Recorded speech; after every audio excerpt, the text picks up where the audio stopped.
Num cenário em que a taxa Selic está em 14,75% ao ano, o crédito imobiliário fica mais difícil. E para falar sobre esse assunto que gera muitas dúvidas, hoje eu estou recebendo aqui na Altimob o Telmo de Paula, que é diretor e presidente da Sempre Crédito Imobiliário. Seja bem-vindo, Telmo.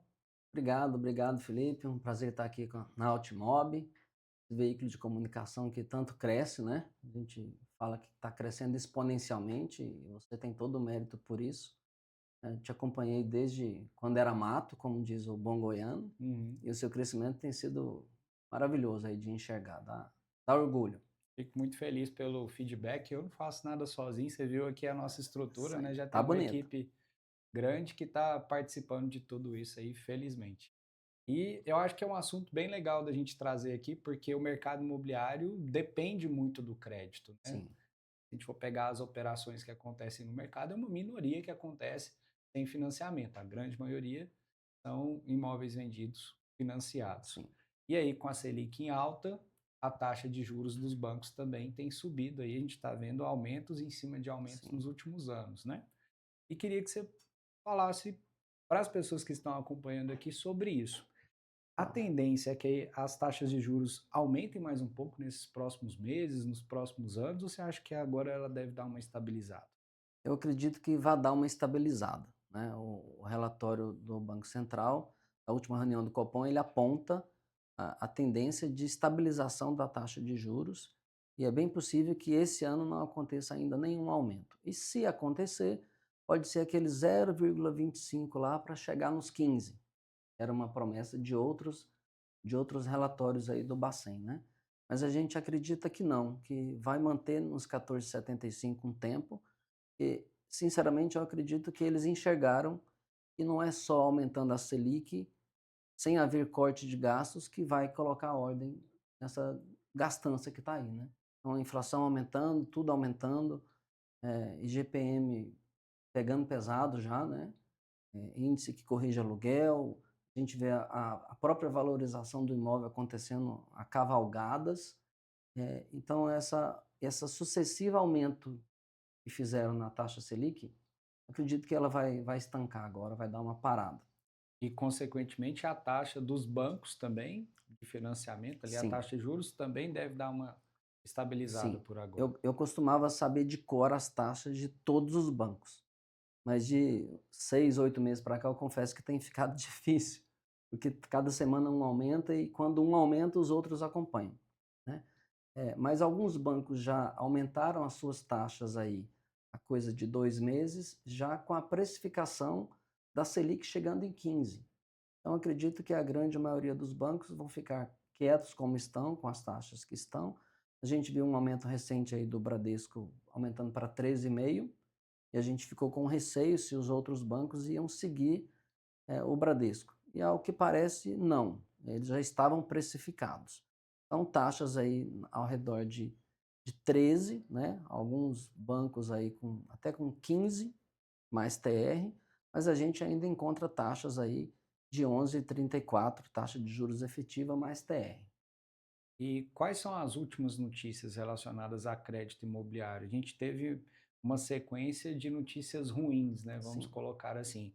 O percentual do financiamento tinha diminuído em alguns Uhum. bancos, a taxa de juros só subindo. Está tendo alguma notícia positiva nesse cenário? Por coincidência, hoje eu recebi uma notícia do Itaú voltando a fazer 80%. Então ele tinha definido que estava trabalhando só com 70% e hoje voltaram a fazer com 80%. Então isso é animador para a gente, né? E qual a dica que você dá, seja para o corretor, ou seja para um cliente final, alguém que está querendo comprar um imóvel e tem intenção de compra, às vezes tem a condição de Uhum. financiar, mas quando vê a taxa de juros, fala, não, não, com essa taxa eu não vou comprar. O que que você tem a dizer sobre isso? Eu e a minha equipe, a gente vende ofertando o seguinte, né? Então é uma venda, mas é mais um assessoramento do que uma venda. A gente mostra para o cliente que no passado aquele imóvel que ele estava comprando, e geralmente, Felipe, o cliente que está comprando aquele imóvel, que é o que ele queria, ele está de olho nele há muito tempo, né? Então muitas vezes o cliente está com um imóvel de 500 mil e ele quer pular para um imóvel de 1 milhão. E a magia do crédito imobiliário é justamente essa. É permitir que o cliente dê 2 ou 3 saltos e naturalmente ele demoraria aí 10 anos para fazer, né, Uhum. juntando recursos, poupando, economizando. Então a gente coloca para o cliente, ele precisa olhar quanto custava aquele imóvel 2, 3 anos atrás e quanto que ele está custando hoje. Será que ele vai crescer em valorização o que ele cresceu nos últimos 3 anos? A gente não consegue garantir isso. Mas quando ele próprio enxerga que o imóvel aumentou 50% em 3 anos, ele repensa se vai ou não vai. Então, geralmente o cliente que tem a renda suficiente para financiar com a taxa mais alta, a gente mostra para ele que ele está financiando sim com uma taxa mais alta, mas ele está pagando essa taxa mais alta só sobre uma fração do imóvel, que é a parte que ele está financiando para fazer esse trampolim, vendendo dele e comprando novo.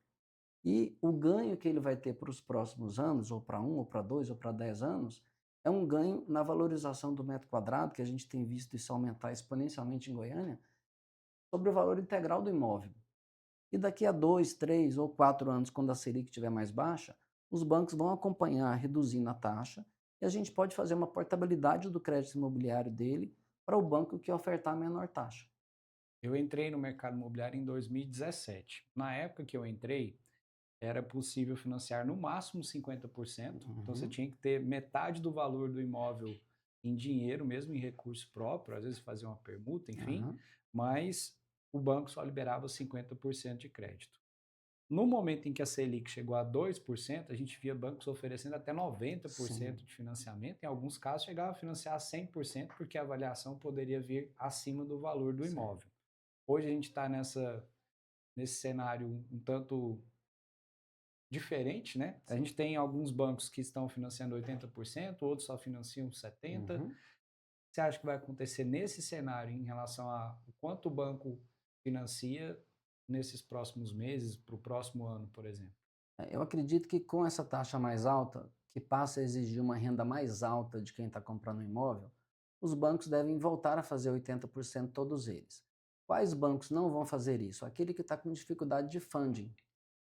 O que fomenta o crédito imobiliário em sua grande escala é recurso de poupança.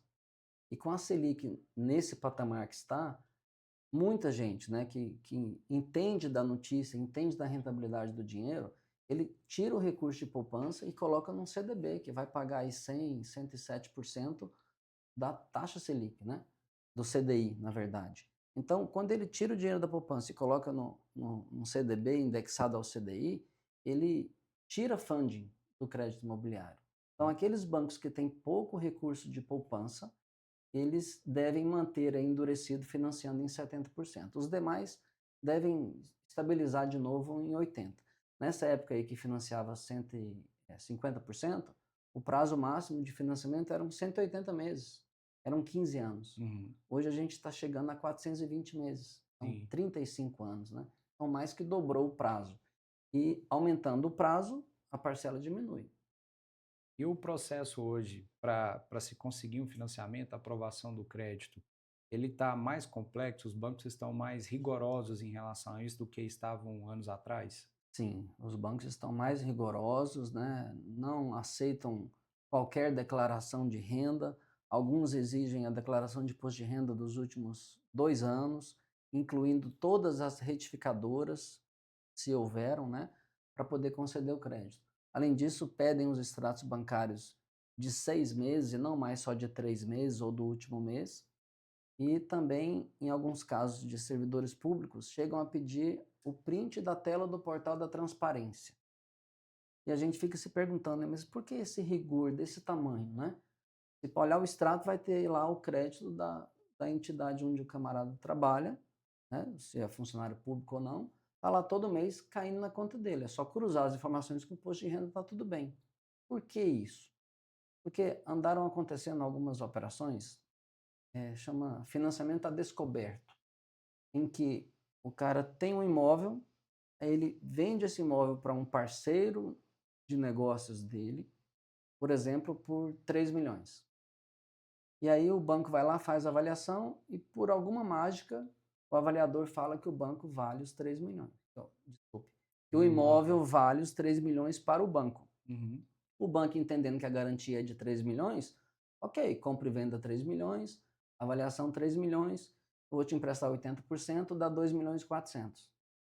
Aí esse parceiro de negócio dele assume essa dívida, não paga nenhuma parcela, com 60 dias o banco já pede o cartório para notificar, porque com a lei da alienação fiduciária, o processo de retomada ele acontece em menos de 4 meses, 6 meses, quando o banco quer retomar. Uhum. Os bancos não querem retomar imóvel, o banco quer só receber o que ele emprestou.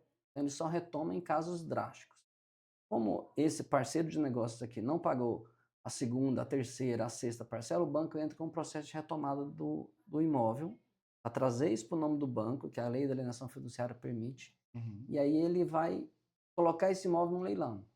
Aí ele vai fazer uma outra avaliação. Como foi uma avaliação sem interferência, como vai ser uma avaliação sem interferência, diz que o imóvel só vale 2 milhões e não 3. Ou vale 2.400.000 e não 3. Então, aquele que vendeu o imóvel para o parceiro de negócio dele usou de má fé para poder receber os 2.400.000 que ele deu quitação para o parceiro de negócio dele e não está se importando muito se o nome dele vai ficar sujo ou não, né? Uhum. Ele foi usado ali, mas usado sabendo. Uhum. Deve ter levado alguma parte dessa operação à descoberta. E aí o banco descobre que ele, para vender aquele imóvel e reaver o dinheiro dele, ele vai tomar aí uns 400 mil de prejuízo, né? Então, isso faz com que os bancos endureçam mais lá dentro da mesa de crédito, na estrutura de análise mesmo, porque o banco não quer conceder o crédito para quem vai dar o cano neles. Então, Uhum. eles tentam adivinhar isso nos mínimos detalhes. Por isso, essa exigência grande que está aí para poder conceder. E o processo está mais demorado? Eu me lembro, assim, eu sempre trabalhei muito com revenda, principalmente, Uhum. então a gente quase sempre está fazendo financiamento. E nos meus contratos de compra e venda, geralmente a gente coloca 90 dias, levando em consideração que vai demorar uns 40, 60 dias, quando demora muito, então já ainda tem uma margem ali. Sim, Mas eu tenho escutado muito de clientes que esse processo está demorando mais do que os 90 dias nesse momento atual. Isso procede? procede. Hoje, a gente consegue rodar um processo dentro do banco entre incluir a proposta completa, se não tiver nenhuma pendência de documentos, e assinar contrato com 30 dias. Esse é um prazo que é possível. Se vai ser realizável ou não, vai depender da qualidade da documentação. Então, muitas vezes a gente confere, manda e o banco acha algum detalhe lá que chama a atenção dele. Então, ele volta, às vezes na hora da avaliação, ó, a área não averbada corresponde a mais de 50% da área averbada da casa, então preciso que você vá averbar. Aí a gente não tem como definir um prazo, porque vai Uhum. mexer com prefeitura e cartório para averbar essa área que não estava averbada construída. Então, tirando esses casos em que o banco enxerga um problema ou outro, 30 dias é suficiente para assinar um contrato, Uhum. em praticamente todos os bancos. Alguns a gente vai conseguir fazer com 15 dias. Já tivemos um caso que foi emblemático para o escritório. Em Manaus, a gente emitiu um contrato com 8 dias. Foi inacreditável. Não, tem erro. É só esperar o cartório pré-notar para corrigir os erros do contrato. E foi tudo certinho. Então, esse foi um recorde assim que ficou na memória para sempre, né? E 60 dias é um prazo suficiente para concluir um processo, recolher o ITBI, registrar, entregar o contrato para o banco e o banco pagar o vendedor. Então, Uhum. quando você coloca 90 dias, que é um processo que não vai ter complicação, é prazo suficiente. Só que tem um adendo, de outubro do ano passado até final de março agora desse ano, os bancos tiveram um volume muito grande de negócios e não tinham braços para rodar. Então, processos que saíam com 30 dias passou a demorar 4 meses. Uhum. Ah, mas de 30 para 120 dias? Sim, é algo que aconteceu. Então, quem fez financiamento aí nos últimos 6 meses vai lembrar que sofreu mais do que precisava, né? Alguns tiveram que repactuar, aditivar o contrato para se livrar da multa ou desistir da compra. Então, um cede de cá, outro de lá, e deu para fazer. Mas eu acredito que tenha passado já essa nuvem nebulosa aí, porque foi sofrido. É. Eu vi, teve cliente que comprou comigo na planta, por exemplo. O prédio foi entregue no fim do ano passado, chegou o Uhum, momento de financiar, e ele falou comigo agora, nesse mês de maio, falou, Felipe, até hoje eu não sim, consegui assinar o meu processo, e não olha foi só. falta de documentação, tá lá no banco esse tempo todo, e ele fez pelo banco financiador da obra mesmo, Nossa, e mesmo assim demorando tudo isso. Eu achei vixe, um caso é atípico, muito. Deve ter alguma mas coisa tem algumas errada de coisas assim documentação. acontecendo, né? São É, casos mais Atípicos, mas Sim, acontece. acontece, Sim. acontece. Eu costumo dizer que em crédito imobiliário, a gente não vai conseguir fazer 100% dos processos rodarem sem problema. Uhum. Vai ter problema. Até porque Ou envolve várias partes, né? isso, Você não ou controla todas. sim, não tem jeito. Então, se você emite lá 100 contratos, você vai ter um percentual disso e vai ter problema. Então, Uhum. eu digo que o correspondente ele tem que ser medido pela velocidade e pela forma como ele resolve os problemas, porque é certeza que vão ter problemas, né? E a gente pega isso para resolver. Quando o banco emite o contrato, é uma área que emite o contrato. Para consertar um contrato emitido com erro de digitação, ou que faltou constar o box de garagem, o escaninho, por exemplo, Uhum. vai para uma outra área do banco que é a área de pós-venda. Aí a área de pós-venda tem 5 dias úteis para isso, 10 dias úteis para aquilo. Então, demora. Não dá mais para retroagir na esteira de emissão e falar, ó, você errou, arruma. O próprio banco lava a mão daquela estrutura de emissão de contrato e joga na mão da área de pós-venda. E Uhum. aí costuma demorar. Então, pode ser que esse seu conhecido tenha tido esse tipo de problema. Além do que, quando o processo demora mais de 30 dias, as certidões de matrícula vencem. E aí, nessa época nebulosa aí que a gente passou, teve cliente que teve que revalidar as certidões 4 vezes. Eu não vou mais pagar, agora se não rodar, você correspondente vai ter que pagar. Eu falei, olha, não somos nós o problema, né? A gente está aqui te mostrando que o banco está exigindo, que o banco pendenciou. Ah, manda que o banco vai ter que emitir desse jeito. Aí teve banco que, de tanto falhar na velocidade do processo, emitiu alguns contratos com a matrícula vencida mesmo, né? Só que na hora de protocolizar o registro no cartório, o próprio cartório fala, eu quero que você me dê uma certidão na validade de 30 dias. Uhum.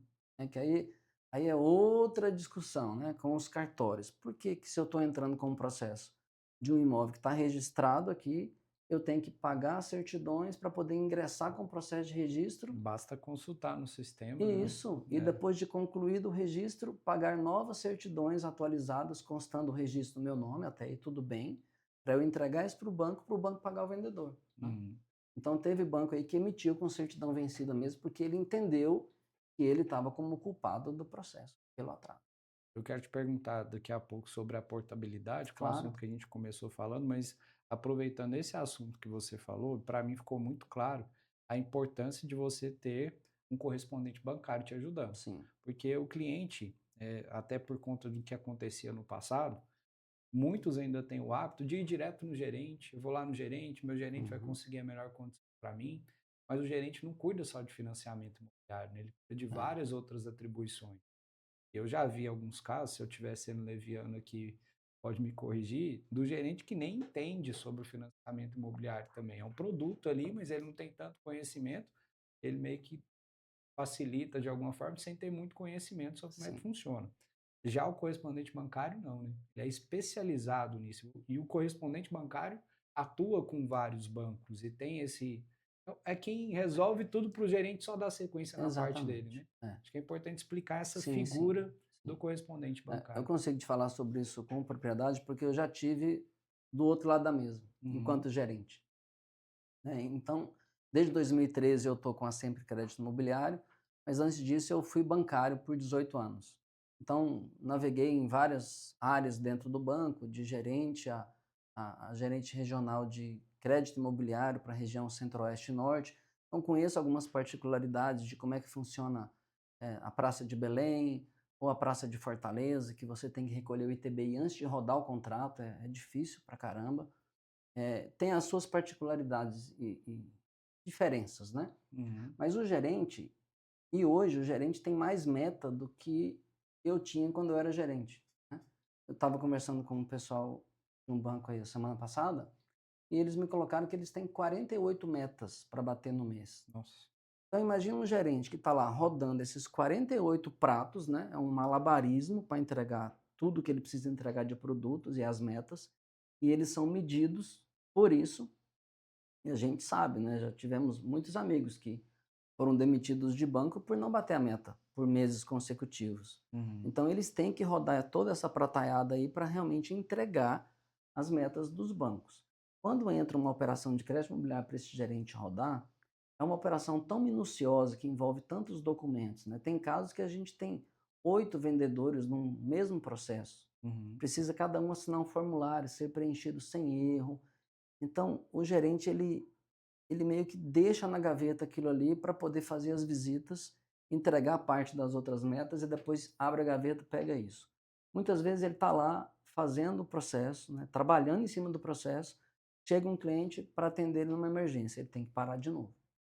Então, o fato de o gerente, não é que os gerentes são ruins, é só a quantidade de labor aí é que é maior do que um humano consegue suportar. Então, Uhum. muitas das vezes, ele deixa aquilo que é mais demorado para resolver aquilo que é mais rápido. Então, ele se livra ali de 8, 10 problemas rápidos, aí ele vai pegar. Quando ele pega para trabalhar aquilo, está na hora dele ir embora e o banco não quer deixar ele fazer hora extra. Aí o que vai acontecer? Ficou para outro dia. No outro dia isso se No repete. outro dia é final de semana, e aí só conta dias úteis. Aí vem um feriado. Aí a certidão de matrícula e ônus vence, tem que tirar de novo. O cliente fica possesso com isso. Então, qual que é a vantagem dele ter um correspondente bancário capacitado para fazer o processo dele? Esse correspondente, como ele só faz isso, né, ele tem que, no mínimo, ser bom nisso. Ah, mas nunca erra. Erra. A gente está falando de pessoas, são seres humanos, né? Das 14 pessoas que eu tenho na minha equipe, eu tenho funcionários que estão no meio da curva de aprendizagem, eu tenho outros que já passaram do final da linha da aprendizagem.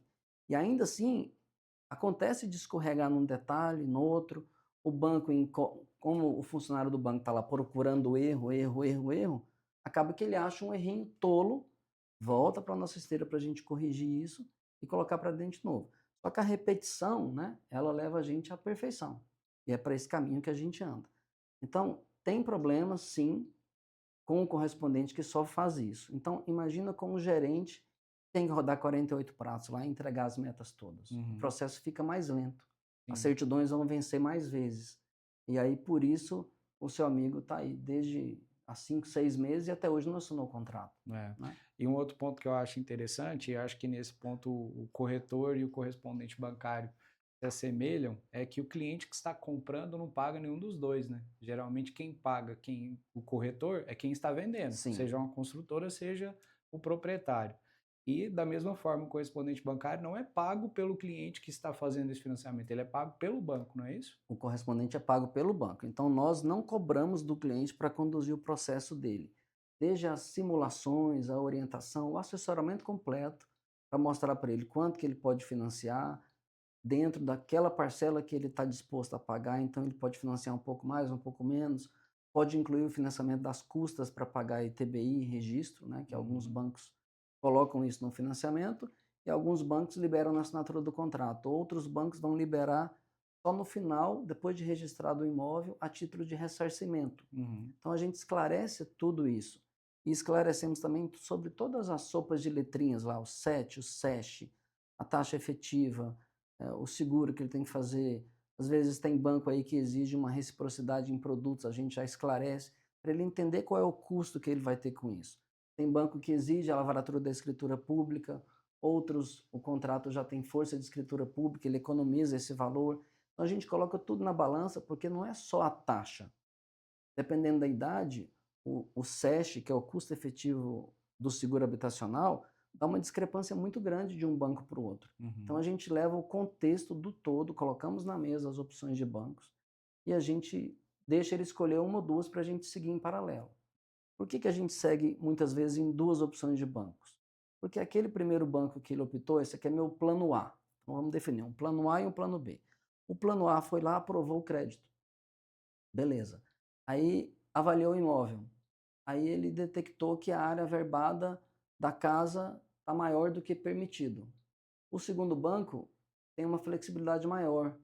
Ele permite isso. Então, apesar da taxa ser um pouco maior, ele vai preferir fazer com esse outro banco do que gastar 30, 60, 100 dias para regularizar essa verbação. Então, Uhum. a gente mostra tudo isso e a gente deixa muito claro. Né? Trabalhamos com a LGPD, tudo assinado, bonitinho, e a gente deixa claro para o cliente que a gente não cobra nada para fazer isso dele. A cobrança que a gente tem, e ela é opcional, é depois do contrato emitido e assinado, a gente tem uma despachante exclusiva no escritório que cuida da parte de prefeitura e cartório. Então, Uhum. ó, o contrato está assinado. Você quer contratar a nossa despachante? Eu vou te colocar para ela fazer contato, vai te mostrar o que é que ela faz, qual é o honorário dela. Você faz esse pagamento. Então, a Uhum. gente só cobra opcionalmente o serviço de despachante, Bacana. exceto a portabilidade que os bancos não nos remuneram. Aí a Sim. gente combina um honorário com o cliente, aí tem que fazer o estudo de caso de cada um deles para definir isso. Eu ia te perguntar justamente sobre a Sim, portabilidade agora, que foi um assunto que a gente falou no comecinho da nossa conversa, e é algo que eu vi acontecer bastante também. Como eu disse, eu entrei no mercado imobiliário em 2017. Nessa época a taxa de juros estava ali na faixa de 12, mais ou menos. E depois a gente veio essa sequência de quedas da Selic e consequentemente da taxa de juros dos sim. bancos. Então, eu, por exemplo, comprei imóvel com 6,8% de taxa de Excelente. financiamento, 6,9%, algo próximo de 7% ali. E eu vi muita gente que tinha comprado antes de mim com a taxa mais alta fazendo essa portabilidade. Aham, Como que é esse processo? Vamos supor que eu tenho um financiamento no banco A e o banco B está me oferecendo uma condição melhor de crédito. entendi. Eu preciso aprovar meu crédito ali primeiramente, mas aí como é que é esse trâmite depois? Sim, por exemplo, se esse seu contrato de 6,80 ainda estiver ativo, não existe nenhum banco com essa taxa hoje. Uhum, Então a gente vai ter que esperar ter algum banco com uma taxa menor do que isso, o que é pouco provável para os uhum, próximos anos, para então fazer sentido você levar essa importabilidade para outro banco. A não ser que o seguro de vida desse banco onde você está seja absurdamente elevado, e uhum. aí sim vale a pena pegar uma simulação de um outro banco para talvez você fazer a portabilidade. Mas eu me refiro a quem está comprando hoje, com a Sim, taxa de juros de hoje e no futuro, quando a Selic vier a descer e as taxas de isso, juros também tendem sim. a descer dos bancos, fica mais interessante fazer a Sim, com portabilidade. Como que certeza. funciona esse Aquilo que você processo? vivenciou lá de taxa de 12 em 2017, Uhum, e aí lá em 2021 você contratou a 6,80, a gente vai ter esse movimento para os próximos anos. Isso é líquido e certo. É cíclico, né? O Ricardo Amorim usa muito aquela história do pêndulo, né? uhum, Então o pêndulo passa ceifando, mas lá em cima é como se ele transformasse numa uma montanha, né? Num gráfico que sobe uhum, e desce. sim, Então, a Selic ela funciona desse jeito. Então, daqui para frente, quando você está com um contrato com taxa de 12% hoje, daqui a 4 anos, quando a taxa de juros estiver em algum banco a 7, você faz a portabilidade. Ah, mas eu preciso esperar chegar a 7? Não, talvez com 8,5 já vale a pena. E aí a gente faz esse estudo, monta um quadro comparativo, mostrando, ó, se você continuar onde você está pagando isso aqui de parcela, o montante que falta pagar é isso daqui, e nesse outro banco aqui, você vai pagar isso aqui de parcela menor e o seu montante passa a ser isso. A sua economia é de R$ 200.000, por exemplo, ao longo de 29, 28 anos que falta para pagar o financiamento, às vezes 30, né? Então, vai valer a pena, em breve, fazer a portabilidade. Quando? Não se sabe. Então, os bancos acompanham essa ciclicidade da Selic e baixa e sobe taxa, né? Claro que a tesouraria de cada banco ela vai fazer o cálculo do custo do dinheiro no longo prazo.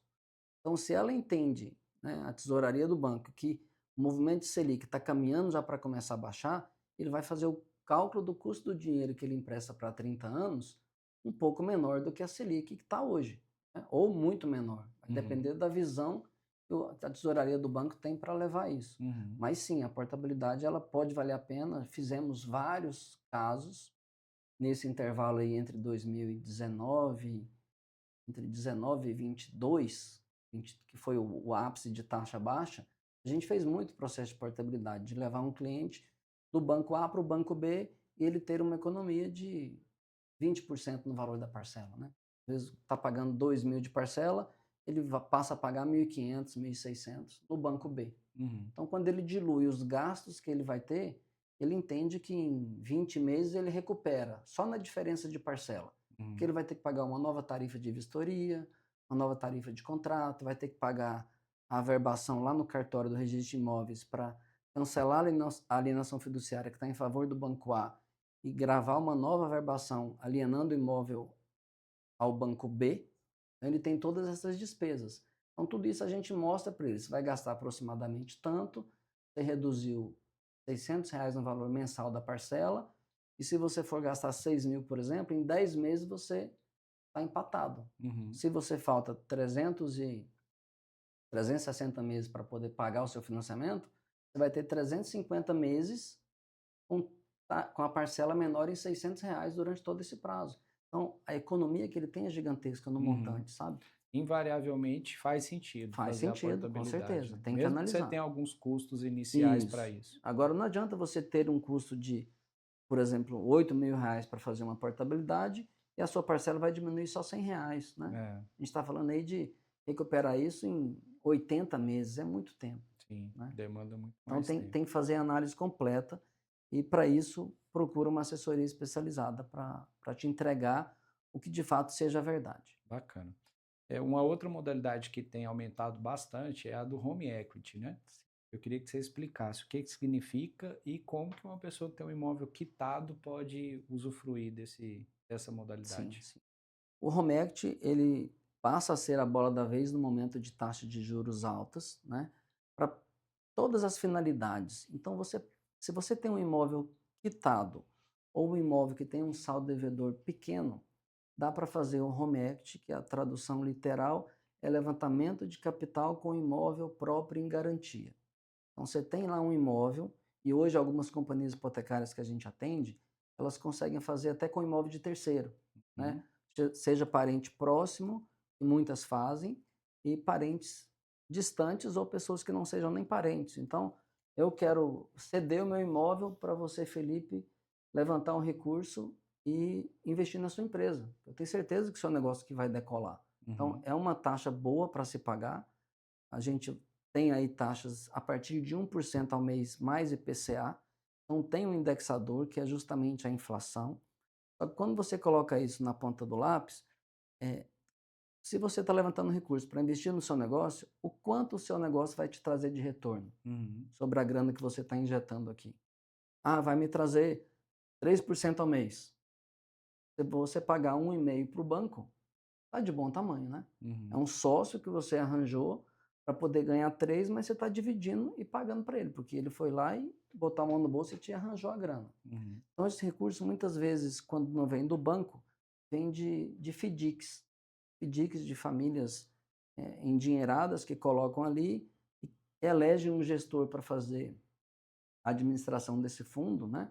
E em troca de uma rentabilidade. Então, essa rentabilidade, mais ou menos de 1,5% ao mês, já incluindo o IPCA, ela pode ser de grande valia. Aquele cliente que tem uma dívida num crédito pessoal com avalista e está lá pagando para o banco 3,5%, 6% ao mês. Se ele dá o imóvel dele em garantia e levanta o recurso, ele quita aquela dívida, só a diferença de taxa de juros que ele passa a pagar, ele já dá uma suspirada Gera uma boa, economia já é muito uma grande, economia. né?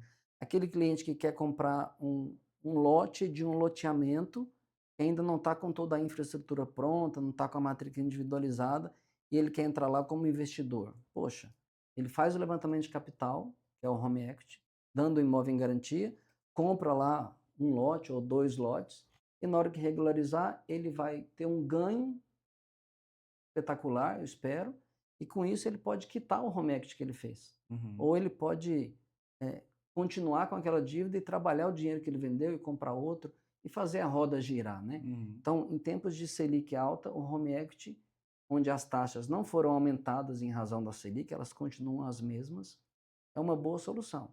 E você pode fazer isso para pagar dívidas, para comprar um terreno, para fazer uma viagem. Por exemplo, se você vai ter lá a sua mãe completando bodas de ouro e você quer fazer uma viagem com a família inteira, você pode fretar um navio, né? Dá o imóvel em garantia, levanta o recurso, paga o navio antecipadamente, vamos fazer uma bodas de ouro da minha mãe aqui no navio com a família inteira reunida, vamos embora. Você Uhum. banca a festa e o imóvel vai te gerar uma parcela a pagar. Uhum. Mas é a realização de um sonho que naturalmente você não faria. Você não iria contratar um navio para se descapitalizar e fazer isso. O imóvel continua seu. Então, tem gente que faz isso para fazer festa de 15 anos, né? Para fazer casamento, para mobiliar os flats que de repente você tenha comprado. Você pode levantar o recurso dando um outro imóvel em garantia ou o próprio flat que você comprou, se tiver quitado, levantar o recurso. Ah, eu vou pagar aí 18% ao ano, tá. Mas e a marcenaria que você tem que fazer? Ele vai gastar 100 mil de marcenaria. Uhum. Se você comprar e pagar antecipadamente para a empresa de marcenaria, ganhar o desconto lá no fornecedor e te transferir parte desse desconto. O Uhum. marceneiro te paga metade dessa taxa aqui, com certeza, né? Uhum. A marcenaria, se você for pagar o cara à vista, ele te dá 10% de desconto fácil, né? E aí você pode optar em pagar a parcela do financiamento, ganhar esse desconto e fazer a reforma ou a adequação do novo imóvel muito mais rapidamente. E o home equity tem um prazo máximo de empréstimo, Tem, igual o ele, financiamento imobiliário sim, tem hoje 420 meses? isso. Eles estão chegando a 20 anos, 20 240 anos. meses, que é um prazo maior do que os 180 meses lá de quando você entrou no mercado em Sim, 2017, né? sim. É, é É um, é bem um, é um prazo interessante. bacana. Então, prazo mais longo, prestação mais baixa. É uma operação que incide IOF, né? Ao passo que a aquisição de imóvel residencial tradicional não tem IOF, a não ser que Uhum. você faça na pessoa jurídica. Entendi. Uma outra coisa que também chama muita atenção, eu falo para as pessoas que a gente nunca sabe tudo, né? Por mais que a gente tenha uma boa vivência, uma experiência legal, a gente sempre está aprendendo algo Sim. novo. E antes da gente começar a entrevista aqui, você me contou algo que eu ainda não conhecia. Que é o fato de eu tenho um financiamento com aquela taxa boa para caramba que eu Aham. consegui anos atrás e eu quero vender esse imóvel que está alienado junto ao banco. Eu posso colocar um outro bem que eu tenho quitado no lugar desse?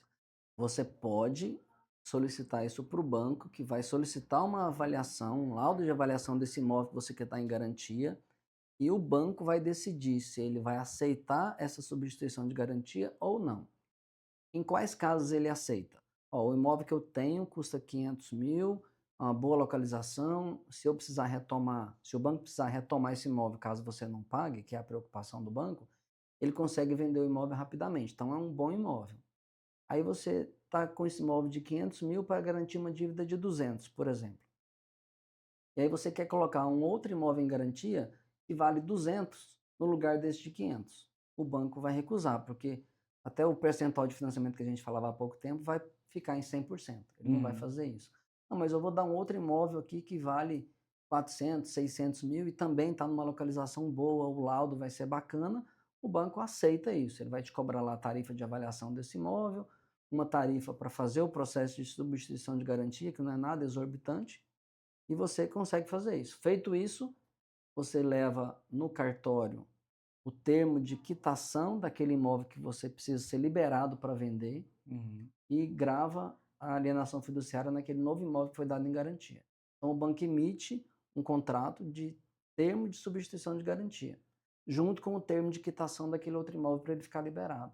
Então, dá para fazer sim. E esse imóvel que eu estaria colocando no lugar do que eu financiei mesmo, tem que estar no meu nome mesmo. Não pode Precisa, ser no nome de um É, terceiro de forma alguma. não, não pode. Precisa estar em seu nome e precisa estar quitado. Uhum. Nesse caso, o banco não vai aceitar se tiver que fazer o troco que eu falei agora há pouco no caso do home equity, né? Entendi. O home equity, se o imóvel vale 500, os bancos e as companhias hipotecárias têm financiado 60%. Então, num caso hipotético de um imóvel que vale 500, vai financiar 300 mil. Digamos que sobre esse imóvel você está acabando de pagar um financiamento que ainda tem lá 50 mil de saldo para quitar. Esse banco, essa companhia hipotecária que está te liberando os 300 mil em crédito, ele vai usar 50 mil desses 300 para quitar aquela dívida através de um procedimento chamado interveniente quitante, e aquele banco no qual ele teve o saldo quitado vai ter que assinar o contrato dando quitação para o cartório liberar cancelar aquela verbação que tinha o imóvel em garantia. E com isso você consegue avançar com o processo, né? Te Uhum. sobra 250 mil para você investir no seu negócio, para você comprar um imóvel que o cara não vai esperar o processo de financiamento acontecer. E a grande vantagem é que no home equity não tem a figura dos vendedores. Não que seja um problema, mas são mais documentos, mais formulários, onde o banco pode encontrar erro e ficar voltando o processo para o fim da fila. Uhum. Então, voltou para o fim da fila, entra na análise de novo.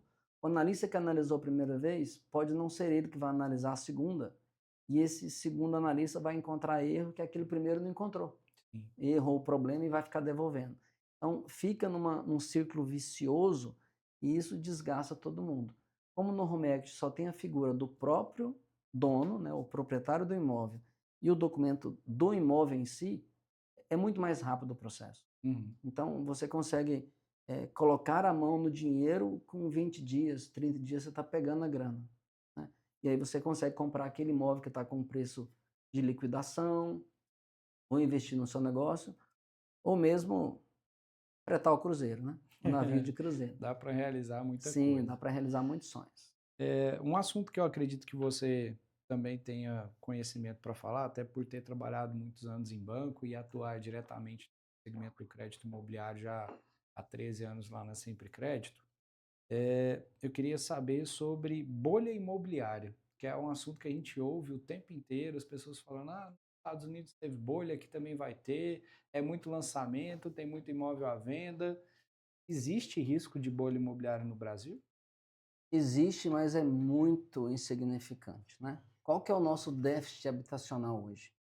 Passa de 7 milhões de unidades, não é isso? Eu Uhum, vi uns números há pouco tempo, não gravei.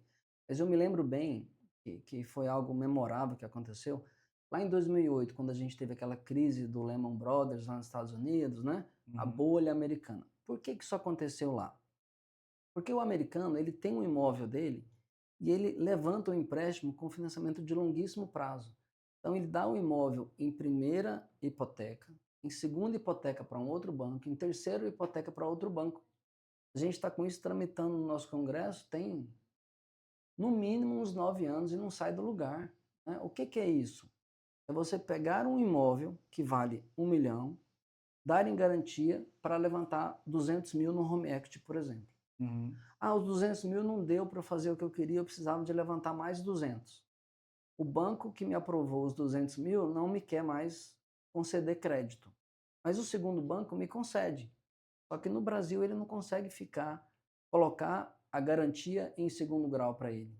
No Brasil só é Só é permitido em primeiro permitido uma grau. alienação. Alienação fiduciária em primeiro grau. Então não pode Uhum, ter uma alienação fiduciária ou uma hipoteca em segundo, em terceiro e em quarto graus. E nos Estados Unidos podia. uhum. E aí, quando o camarada levantava a grana uma vez, duas, fazia uma avaliação do imóvel que subiu muito de preço, ele pegava praticamente todo o valor do imóvel, porque ele acreditava que ele tinha que viver bem a vida com padrão alto, e isso levou a essa bolha lá. Nessa época, lá em 2008, o nosso déficit habitacional era 6 milhões e 900 mil unidades habitacionais. Tem ideia do que é isso? A gente está falando de 6 milhões e 900 mil casas ou apartamentos, né? É coisa demais. Então, para a gente ter esse risco de bolha, primeiro, a gente precisa ter essa abertura para a gente ter hipoteca em segundo grau, terceiro, quarto, quinto, até o limite, né? E vai ser estabelecido um limite de 60%, ou que seja de 80% sobre o imóvel, dentro da capacidade, né? Considerando o endividamento em todos os bancos. Então, hoje, o relatório, o registrato do Banco Central, ele mostra para o analista do banco A quanto que esse cliente tem de endividamento, de parcela mensal, nos bancos B, C, D, no cartão de crédito F, G, H. Ele sabe quanto que o camarada ganha e sabe quanto que ele tem de despesa para pagar. Uhum. Então, quando o banco enxerga que ele vai elevar em muito o endividamento a ponto de ele não conseguir pagar, ele simplesmente nega o crédito. E a nossa política de crédito no Brasil, ela é muito, muito arrojada. Uhum. Arrojada no sentido de evitar canos. Porque no Brasil o que a gente mais tem são espertalhões, né? Adulterando certidão de matrícula do imóvel, Uhum. que levou alguns bancos aí, só para você ter ideia. Comprovantes de renda. Isso, faz tudo, né? Faz Uhum. tudo, né? Vende no pendrive. Uhum. Bota aqui o nome da empresa, vai desenhar uma logo, ainda mais agora com a inteligência artificial. Então os bancos, eles têm muitas ferramentas para evitar o cano, vamos chamar assim, Uhum. né? Que o cliente fique inadimplente e não consiga pagar ou não queira pagar. Tem muito disso. Tem banco que chegou ao ponto de que a hora que o cliente registra o imóvel e manda a certidão de matrícula e de ônus original para o banco olha para aquilo, não, não, não. Pede lá uma certidão nova, pedida por nós, por uma pessoa de confiança. Aí a certidão vem, ele bate ali, não, está registrado bonitinho. Por que que eles passaram a fazer isso? Porque no passado recente, eles entregavam para o banco a matrícula constando a verbação e o registro e era falso. Falsificavam o selo de cartório, assinatura de tabelião. Então, aí os bancos começam a criar artimanhas, né, subterfúgios aí para poder se proteger. Barreiras de proteção Barreiras de mesmo, né? proteção, para não levar cano, porque o banco ele não quer ser uma imobiliária, ele não quer retomar imóvel levar a leilão, tirar o dele e te dar o que sobrar. Ele quer só receber o que ele te emprestou, mais nada. Por tudo que você falou aí, por mais que tenha uma quantidade grande de lançamentos, ainda é muito menor do que o déficit, né, de Muito menor, habitação. tá? E Falta no muito. Brasil não tem essa possibilidade de você ficar fazendo várias alienações Sim. sobre o mesmo imóvel. Acaba que é a falta de conhecimento que às vezes faz as pessoas Isso, fazerem essa as afirmação, pessoas né? ficam com medo, né? Mas está subindo, daqui a pouco não consegue pagar. Uhum, Poxa, ele vai pagar o novo imóvel que está subindo com boa parte daquele imóvel que ele já tem, que também estava subindo, né? uhum, Ah, mas e o primeiro imóvel? O primeiro imóvel, dependendo da sua faixa de renda, você não vai chegar comprando um imóvel de alto padrão. uhum, Você não vai comprar nenhum compacto de luxo. Vai comprar um imóvel usado, desde que caiba o valor da prestação em até 30% da sua renda. uhum. Então, é tudo muito travado, sabe? Eu não acredito em bolha imobiliária no Brasil para os próximos 30 anos, vamos pensar dessa forma. Você falou dos 30% da renda, eu tinha umas regrinhas básicas assim que hoje em dia a gente não consegue Já não usar bate mais, né? mais. É.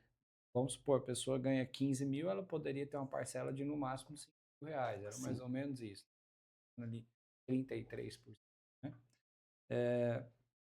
Uma outra regrinha também básica que era, vai financiar 1 milhão, você tinha ali parcelas na faixa de 1% disso, esse 1 Sim, milhão, 10 sim, mil. sim. Hoje já não é mais Não assim, é, né? Não dá pra gente não. usar essas regrinhas básicas. Isso batia quando a gente tinha taxa lá de 9, 8,5, Uhum, 7,90.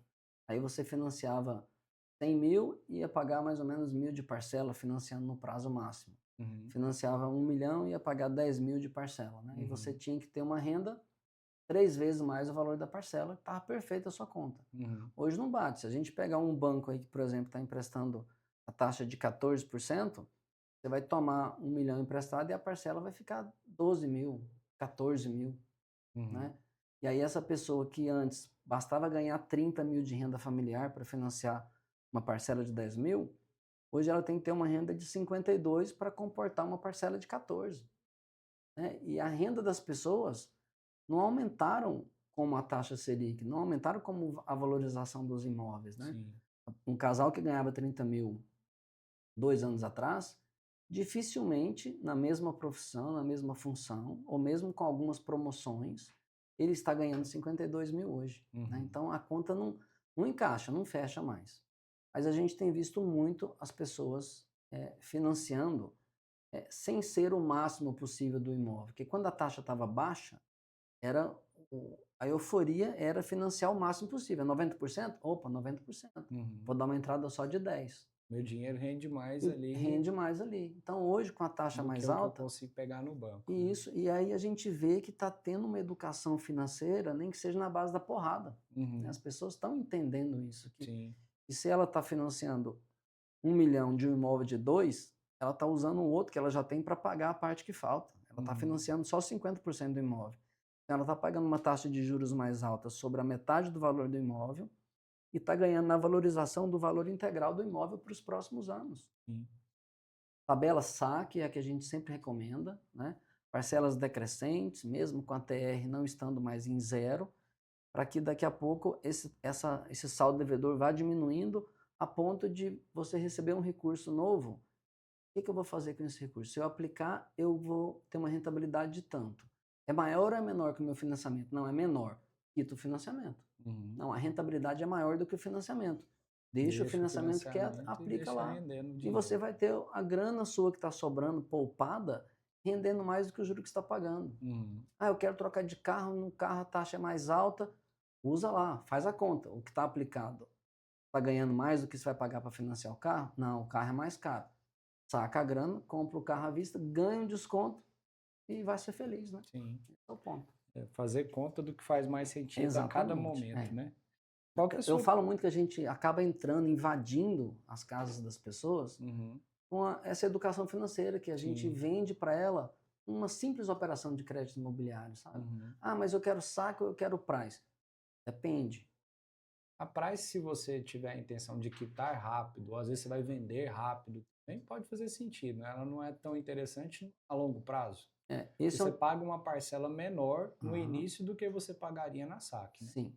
Esse é um discurso que muita gente acha que é verdadeiro, mas não é. Não. Se você financia R$ 1 milhão de um imóvel e vai quitar ele daqui a 36 meses, se você fizer isso na tabela saque, você vai ter amortizado da sua dívida 36 vezes algum valor.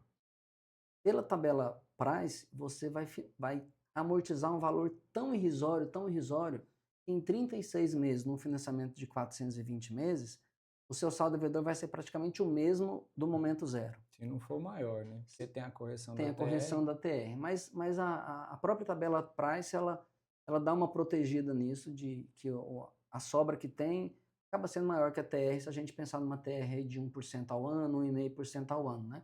Uma TR comedida. Agora, se a TR estourar patamares de 6, 8%, aí nem na saque a parcela vai ser decrescente.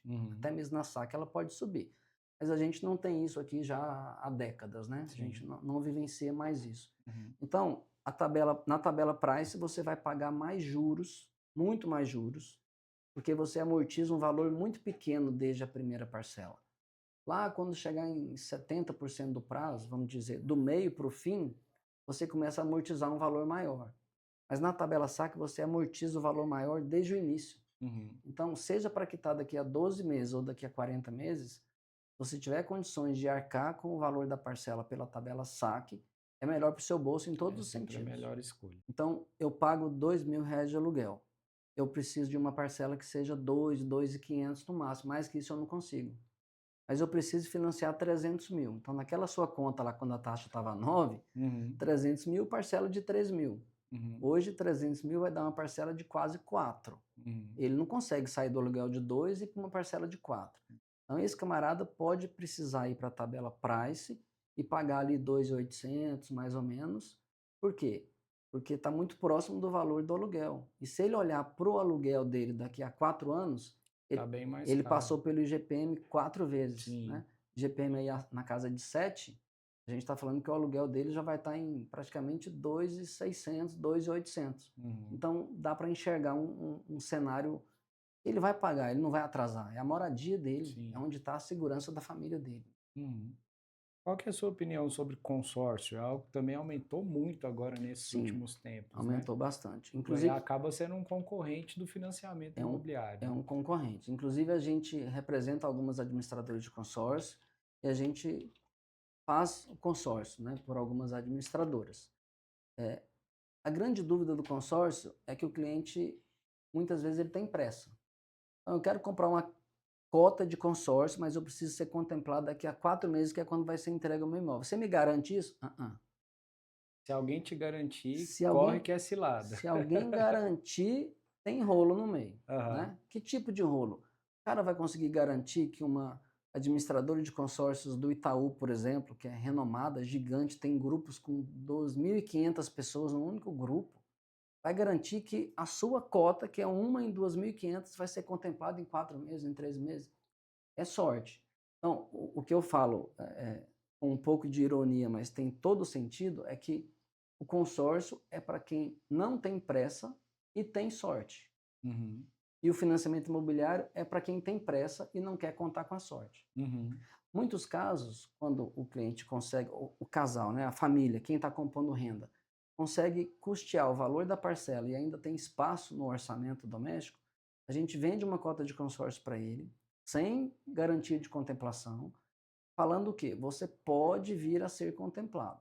Então, se você vier a ser contemplado, você pode usar essa carta de consórcio para quitar integralmente esse financiamento e sair dos juros. Ah, legal, né? Muitos até falam assim, oh, eureka, descobri tudo agora, não sabia disso. E é possível. Sim. Agora, tem que tomar cuidado para quê? Você está financiando 300 mil, você vai fazer uma carta de consórcio de que valor? Ah, eu consigo pagar uma de 200. Olha, para você pagar uma de 200, você vai ter que ter transcorrido pelo menos 1/3 do prazo do seu financiamento para a cota de consórcio, que está o seu saldo devedor, né? Estou fazendo conta de padeiro aqui. O seu saldo devedor tem que estar menor ou igual à sua carta. Se ele tiver maior que a sua carta, você vai ter que amortizar a sua dívida, botar o saldo devedor no valor da carta quando ela estiver contemplada e quitar. Então precisa ter até esse bom senso. Peraí, então se eu estou devendo 300 mil, daqui a 5 anos eu vou estar devendo quanto? Aí tem que fazer conta, mas digamos que ele esteja devendo 240 mil, vai. Uhum. Eu vou fazer uma carta de consórcio de 250, você acha que dá? Ó, se você acreditar que em até 5 anos você está contemplado, beleza. E se você for contemplado com 12 meses com uma carta de 250, que não dá para quitar o saldo devedor, Você não vai poder você usar ela não, para isso. mas você deixa ela contemplando, porque o seu Uhum. planejamento financeiro É para o foi usar futuro. ela para 5 anos, não foi? Uhum. Então, se você for contemplado com 12 meses, Ela deixa vai ela lá, rendendo, ela vai inclusive, né? rendendo. Então, você não vai precisar chegar nos 5 anos. Uhum. Talvez com 3 anos e meio, você consiga pegar a carta que já vai estar no valor do saldo devedor e você quita. Sim. Então, em tempos de taxas altas, o consórcio ele é o melhor negócio do mundo para quem não tem pressa e tem sorte. Eu fiz exatamente o que você falou. Eu tenho um financiamento imobiliário, fiz um consórcio e a minha carta de consórcio é maior do que o meu saldo devedor. Isso. Se chegar o momento em que minha carta for contemplada, eu consigo quitar o meu financiamento, ficar livre de juros e ainda sobra troco, né? E o Ainda tenho troco, troco no meu bolso. o troco dificilmente vão te liberar no seu bolso, mas eles vão deixar você escolher se você quer reduzir o prazo do consórcio, deixando a parcela no mesmo patamar, ou Uhum. deixar o prazo como Sim, o normal do consórcio e reduzir o valor da parcela. sim. E Isso.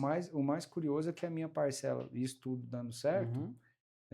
a minha parcela iria diminuir uns 35%. Isso, exatamente. É bem curioso, Se assim. você tem um consórcio onde você paga 1.200 de parcela e você dá Uhum. um lance lá de 20% e é contemplado, a sua parcela vai cair para algo em torno de R$ 900, Sim. né?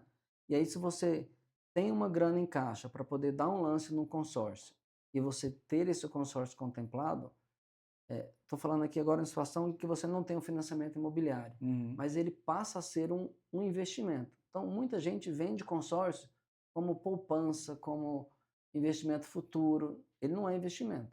A partir do momento que a sua cota está contemplada, aí sim, ele Uhum. passa a ser rentabilizado pelos fundos de investimento, onde as assets das administradoras de consórcio aplicam o recurso de cada grupo, com rentabilidades maravilhosas. Sim. Então você vai ter uma parcela que era 1.200, caiu para 900, muitas vezes a sua carta de consórcio aumenta de valor mais que os 900 que você está pagando. O melhor Uhum. dos mundos, né? Peraí, mas eu É. pago os 900 que eu pago está crescendo, mas eu já tinha que ter pago isso aqui, que foi o consórcio que eu fechei lá no início. Uhum. Então o consórcio é fantástico nesse Mas sentido. o que eu quis dizer foi no sentido de que a minha taxa, a minha parcela do financiamento Aham. é 30% maior do que a minha Isso, parcela do do consórcio. consórcio. Isso Então, sem se dúvidas. eu contemplar a carta, eu pago mais barato, Muito mais. em menos tempo também, porque o meu prazo do consórcio é menor, com a Sim, parcela menor. sim. Então, acaba sendo uma estratégia, né? É Você porque saber utilizar tudo isso, isso. saber utilizar. Então, quando você tem uma carta maior do que o seu saldo devedor, o troco, você vai usar ele para reduzir ainda mais a parcela do seu consórcio, que já Uhum, era 30% do valor da parcela do financiamento. uhum. É fantástico. E a modalidade de aquisição e construção? Aquela pessoa que está querendo comprar um lote e construir. Até onde eu sabia, eu achei que só a Caixa Econômica Federal fazia. Você já me explicou que não, tem outros bancos Não, também que tem fazem, outros né? bancos, né? A gente tem o BRB, que é o Banco de Brasília, que está se expandindo para o Brasil inteiro aí com uma velocidade grande. Então, ele consegue fazer o financiamento. É muito parecido com o processo da Caixa, tem diferenças, mas são diferenças sistêmicas, rotinas internas e tal, mas no desenhar do processo é idêntico ao da Caixa. Uhum, Eles te antecipam, assim como a Caixa, 20% do valor aprovado do seu crédito para a construção no start, no momento zero, para você alavancar e começar a construir. E as próximas etapas eles vão liberando por medição de obra. uhum, Então, por exemplo, foi lá, chamou para fazer vistoria, está com 35%. Se ele te antecipou 20% do que foi aprovado e a medição de obra deu 35% de evolução, eles vão te liberar mais 15%. uhum, E aí você gasta esses 15 e sempre no limite de 80%. Então, o BRB ele vai financiar 80% do valor de aquisição do lote, mais até 80% do custo da obra. Então, um exemplo simples assim para fazer conta de padeiro. O terreno custa 500 mil, ele vai financiar até 400 mil para você pagar o vendedor do terreno. Você tem que pagar os 100, que é os 20%. É. O custo de obra ficou em outros 500 mil, ele vai te financiar mais 400. Então, ele pode te financiar 800 mil.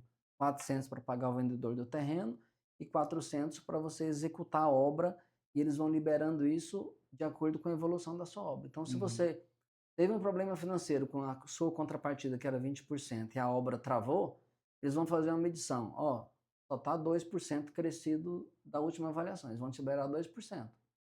Com 2% você não faz quase nada. E aí acontece às vezes de travar. Então você tem que ter a sua reserva da sua contrapartida, porque Não dá para é matemática, senão você não termina a obra. não dá para adquirir e construir só com o recurso do banco. Você tem que ser, Não dá. ter o seu também, né? E a gente tem também, além do BRB, o Banco Inter. Ele faz o financiamento para a construção. E além do Inter, a gente tem algumas companhias hipotecárias que estão fazendo, restringindo a imóveis dentro de condomínio fechado. Né? Então, o BRB, a Caixa, ele financia em qualquer lugar. Né? E a taxa de juros nesse caso, como que é? É bem parecido com o da aquisição. Né? A gente está falando aí de entre 11%, 11,5% mais TR. Tá dentro, é muito parecida. Via de regra, ela vai custar 0,5% ou até 1% a mais do que a aquisição tradicional. E no caso do Banco Inter e das companhias hipotecárias, eles indexam ao IPCA. Né? Então ele vai colocar lá, por exemplo, a partir de 9% ao ano, mais IPCA. É um produto bacana, ele funciona, né? Ah, eu quero construir para vender. Dá para fazer com essa modalidade. Você tem o banco de sócio, e o banco vai te aportando o recurso para você terminar a obra. Vendeu, quita o banco. Vendeu, não quer quitar o banco, tem outro imóvel para fazer substituição de garantia, entra com o processo de substituição de garantia, fica com aquela dívida sobre aquele imóvel que você já tinha quitado e usa todo o recurso para tocar uma outra obra sem o financiamento, por exemplo, né? Já que você está pagando um financiamento. É bem interessante. À medida que você vai falando, vão surgindo outros assuntos aqui. Eu estou pontuando isso aqui é todos conversa eles. para 2 dias sem parar. É muita coisa. Vamos tentar agora ser assim, o mais objetivo. Como funciona a taxa de avaliação dos imóveis? Por que que ela existe? Por que que eu, como proprietário, aliás, eu que estou comprando o imóvel, preciso pagar uma taxa de avaliação, sendo que isso é o banco que exige para ela ter uma garantia ali de quanto o imóvel vale? Os bancos, no passado, eles cobravam uma tarifa de avaliação e mais uma tarifa de emissão de contrato. O Banco Central soltou algumas normativas para limitar isso, porque estava ficando muito cara essa tarifa. Né? Então, vistoria que antes estava pagando 3 mil de laudo de avaliação, hoje tem banco que cobra R$600, R$800, né? Para fazer a aquisição de um imóvel residencial. Então, isso faz parte da tarifa do banco, ele desmembrou ela, com a avaliação um pouco mais baixa, e a outra que é o que eles chamam de análise jurídica para a elaboração do contrato. Então, isso faz parte do pacote de tarifa do banco para rodar um processo de crédito imobiliário. Ele tem diversas pessoas, desde o analista da mesa de crédito, ao gerente que abre a conta, ao cara que está procurando um erro lá e às vezes ele acha, para poder fazer o processo não ser pré-notado pelo cartório na hora do registro. Porque o grande lance de não emitir um contrato com erro é justamente o contrato chegar no cartório e ele começar e terminar. Correr de maneira o registro rápida. acontece e termina, né? Não fica aquela coisa, volta para o banco, aí vai para a área de pós-venda, 10 dias, 15 dias, volta para o cartório, outro erro. Um erro em cima de um erro. É um círculo vicioso, tem que tomar cuidado. Eu questiono isso pelo simples fato de que quem está querendo uma avaliação do imóvel é o banco, porque ele vai me emprestar o recurso baseado enquanto uma engenharia terceirizada vai informar que o imóvel vale. Então, se o imóvel foi avaliado em 500 mil, o banco vai me oferecer no máximo 400 mil de financiamento. É ele que quer essa segurança, mas quem tem que pagar sou eu, né? Parte do pacote de tarifas. Porque funciona assim, ó. Primeiro, via de regra, quase todos os bancos trabalham dessa forma. Primeiro, vamos aprovar o crédito. Você está comprando imóvel por quanto? Eu estou comprando imóvel por 1 milhão. E você quer financiar quanto? Os 800 mil. Eu só tenho 200 mil para dar de sinal. E a gente acredita nisso. Mas a gente pega muitos casos que depois a gente descobre que o camarada estava comprando imóvel por 800 mil e não por 1 milhão. E estava querendo financiar 100%.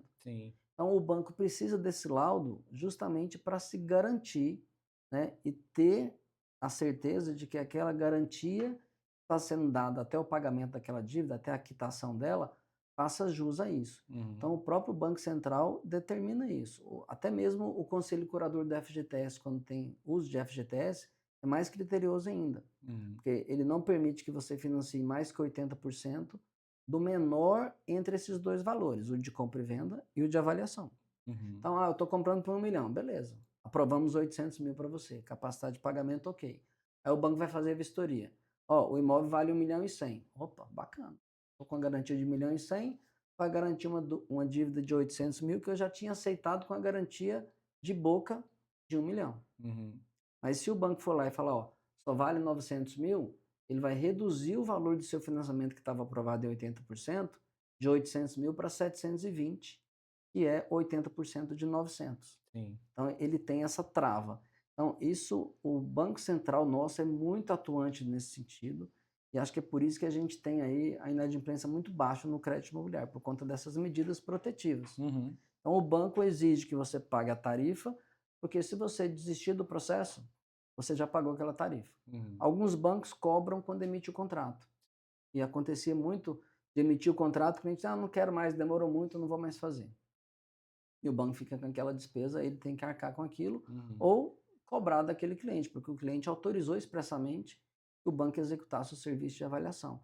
Então, tem essas duas vertentes, a garantia do banco, para proteção mesmo do recurso emprestado, e o comprador ter a certeza que ele está comprando imóvel. Que imagina você comprar de fato um imóvel por 1 milhão, o banco vai lá e fala que vale 600. Espera aí, por que que tá essa diferença toda? Aí acontece às vezes de solicitar uma segunda avaliação, porque o primeiro avaliador errou na avaliação do imóvel, coisa do tipo. E o avaliador, ele é obrigado, Felipe, a colocar no mínimo 6 amostras no laudo de avaliação. Essas 6 amostras têm que ser imóveis de mesmo padrão de acabamento, na mesma região onde está aquele imóvel que está sendo vendido. Quando não encontra nenhuma, eles permitem aumentar o raio do imóvel, mas ele tem a segurança de ter 6 amostras para apurar o valor do metro quadrado médio Da região. da região. E quando há discrepâncias muito grandes, ele tira uma daquelas variáveis e considera só 5 ou só 4.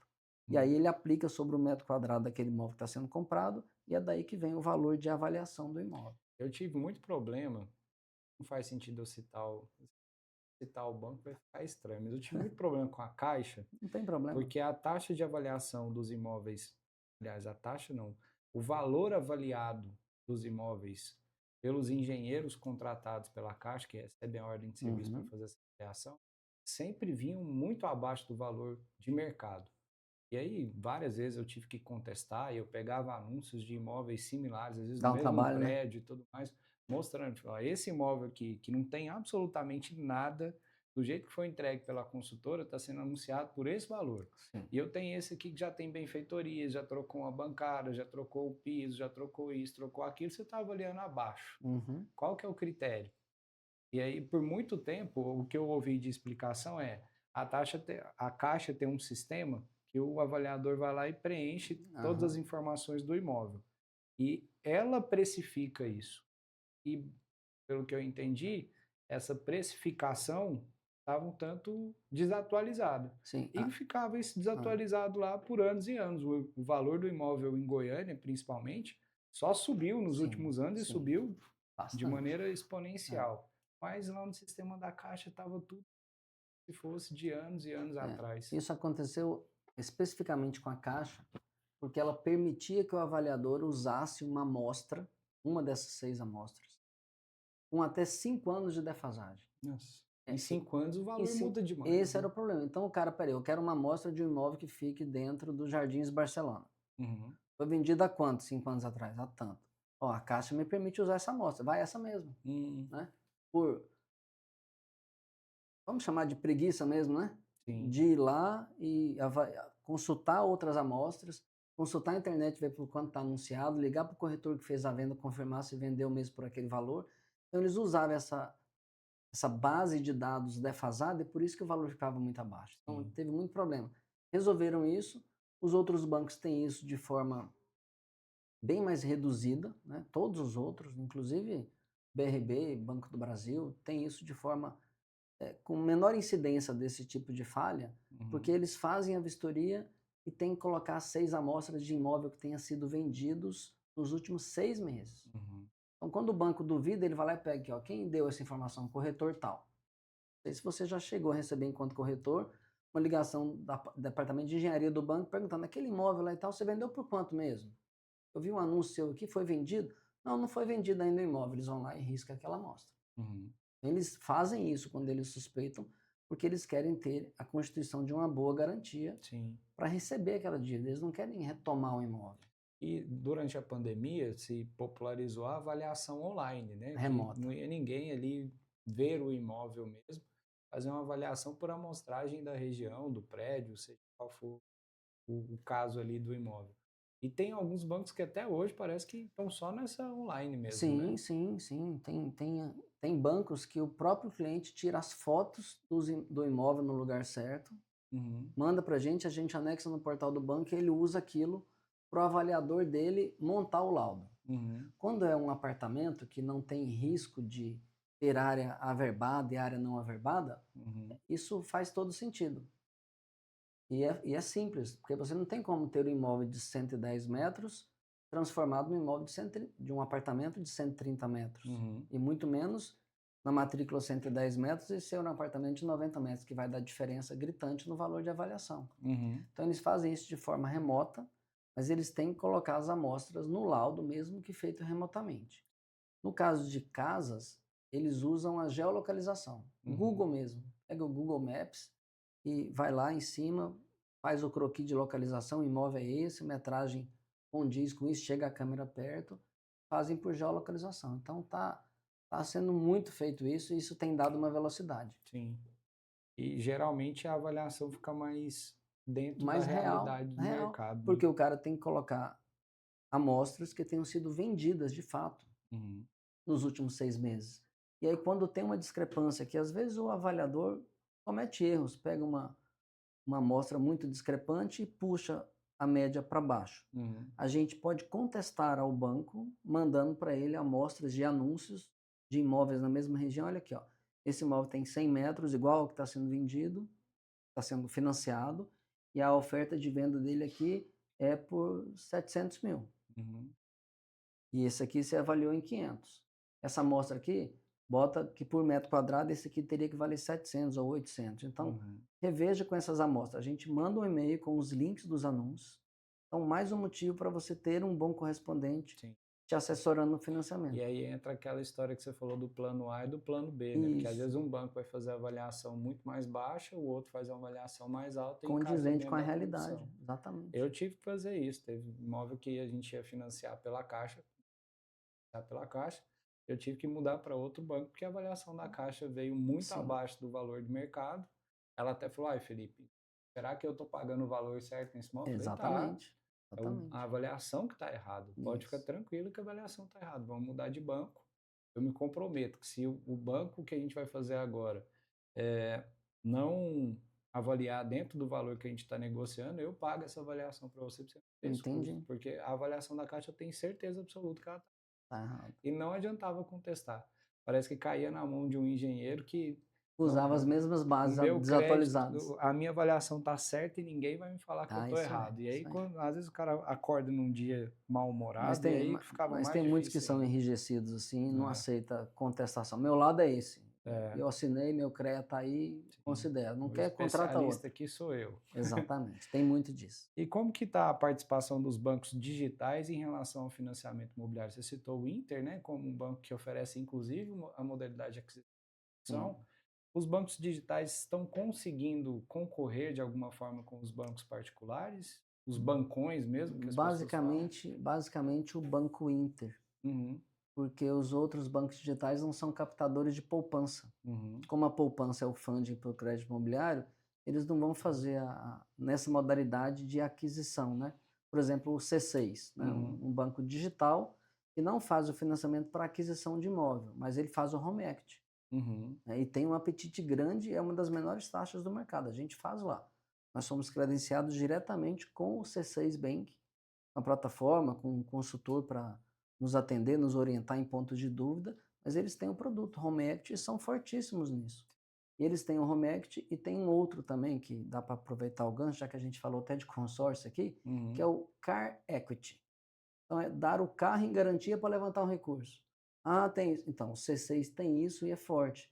E não só o C6, a própria Creditas, o Banco Bari, tem várias companhias hipotecárias, a Tcash, a Cashme, que é uma boa, que tem uma galera bacana que trabalha aqui no Centro-Oeste. Uhum. Então, eles fazem nessas modalidades de pegar o imóvel em garantia ou o carro em garantia e entregar o recurso para o cara fazer o que ele quiser. Uhum. Né? Então, é bacana isso. Às vezes, você vai lá no banco pegar um empréstimo, precisa incomodar um parente para ser seu avalista, e você vai pagar 4% ao mês. Né? Uhum. No Car Equity você vai pagar na casa de 2 e pouquinho, e no Home Equity você vai pagar em torno de 1,5. Né? Uhum. É muito mais barato, né, gente? Sim, A gente sem está falando dúvida. de 3, 4 vezes mais barato do que tomar. É mais um Ah, motivo para as pessoas investirem em imóvel, né? Porque o exatamente. imóvel pode ser utilizado como uma garantia no momento em que Sim, você precisar de um recurso, né? exatamente. Com um juro acessível. Assim, é redundante, mas você pode usar um imóvel em garantia para levantar um recurso para comprar outro imóvel. Sim, Chega a ser bonito isso, né? é bem. Quem sabe usar essas possibilidades Sim. está só Aí prosperando. tem que fazer conta, né? Sim. Para ver se vale a pena o investimento. É a mesma coisa de investir no negócio. O Uhum. meu negócio é um negócio que me dá 1,5% de rentabilidade no capital que eu invisto nele. Você vai tomar emprestado a 1,5% para quê? É, Empatar só sim. para trabalhar um Se o pouco seu mais, achar. negócio rende mais, faz E sentido. isso tem que fazer sentido. Uhum. Outra coisa, tem diferença, eu sei que tem, mas eu vou perguntar como se eu não Tá bom. soubesse, de você financiar um imóvel comercial e um imóvel residencial? Sim, o prazo do imóvel comercial ele é menor, é Uhum. uma operação que incide IOF, seja comprando um imóvel comercial na pessoa física ou na pessoa jurídica, e a taxa de juros costuma ser em torno de 1% maior do que de um imóvel residencial, né? Uhum. Então você tem a taxa um pouco mais alta, o prazo mais curto e tem a incidência do IOF. E financia menos também ou é o mesmo Financia tanto? menos, 70% a 60%. Uhum. Esses são pontos Sim. importantes aí. E comprar como PJ, como uma holding, por exemplo, pode ser mais vantajoso ou pode ser mais É, complexo? especialmente sobre a holding, a gente tem um problema que os bancos raramente, dificilmente concedem crédito para a holding, Uhum. porque a holding ela tem a função de blindar o seu patrimônio. Certo. Então, se você tem uma holding blindando o seu patrimônio e o banco vai conceder um crédito para uma holding, pagar um financiamento que ela pode deixar de pagar e o imóvel está blindado, não pode ser retomado, o banco não entra nessa. Uhum. Então, dificilmente você vai conseguir comprar um imóvel na pessoa Como jurídica, no holding. CNPJ da holding. Uhum. E se você comprar na sua pessoa física, como está alienado ao banco, para você integralizar esse imóvel que está financiado, alienado a um banco, você tem que pegar a anuência do banco para transferir ela para a sua holding. O banco vai travar isso de novo. Uhum. Mas na pessoa jurídica que não seja holding, você pode fazer o financiamento. E o que Aí é que muda em relação à pessoa física? muda em relação ao prazo mais curto, a taxa um pouco mais alta. E também incide IOF. Uma coisa, Mesma então, do coisa. imóvel comercial, né? Sim. E Também o residencial, se você quiser comprar na sua pessoa jurídica, uhum, ele vai entrar meio que na política do imóvel comercial, em uhum. relação ao prazo mais curto e taxa mais alta. E acho que uma última pergunta aqui que eu pontuei é algo que acontece muito em condomínios, principalmente. Uhum. A pessoa compra o lote, constrói e não faz a averbação da construção. Esse imóvel não pode ser financiado de forma alguma, né? Vendido, financiado.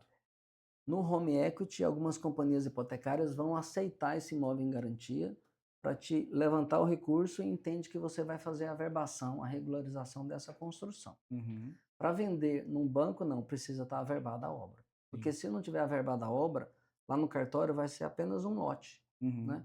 E muitos bancos não fazem financiamento só do lote. uhum, Ele faz o financiamento do imóvel residencial averbado, construído em cima de um lote, né? uhum. Então, o lote, quando tem uma construção em cima e essa construção é averbada, lá no cartório a denominação muda, ele deixa de ser um lote de terras e passa a ser uma casa residencial, uma sala comercial, um apartamento residencial, né? Uhum. E outra coisa que acontece bastante é de você comprar a casa num formato X e com o tempo você faz algumas ampliações e Os não puxadinhos, averba né? Os essa famosos puxadinhos. construção também, né? É. Isso aí também, principalmente quando envolve avaliação presencial, se o avaliador identificar que tem mais área construída do que a que Aham. consta na matrícula, é outra coisa que trava, né? Sim, na avaliação presencial e também na de geolocalização, no caso de casa, eles vão ver que a área coberta da casa é muito maior do que a que está averbada na matrícula. Uhum, Então, alguns bancos permitem que até 50% da área averbada seja não averbada. Então, um uhum, exemplo, a casa tem 100 metros quadrados. Se ela tiver até 150 metros, estando esses 50 não averbados, tem banco que aceita. uhum, Outros limitam isso a 30%. E sim, outros não aceitam nem 1 metro quadrado. E aí uhum, é um ponto, porque o avaliador vai lá, fala, ó, a casa tem 102 metros de área averbada. uhum, Aí na matrícula está dizendo que é 90. O cara errou na conta. uhum, O cara errou na conta na hora de fazer a medida, ou mediu só no olho. Ah, tem 110 metros quadrados. E na matrícula tem 90. Aí o banco trava, o cliente vai lá, mede, manda foto, tem de tudo, né? Então a uhum. gente já passou por um tudo Eu nesses imagino. 13 anos aí. É cada história que. Eu vendi um imóvel nessa condição, foi bem similar ao que você citou. O imóvel tinha 100 metros de área construída, Aham. coberta e tudo mais. E aí depois eu comprei o imóvel nessa condição e tudo mais.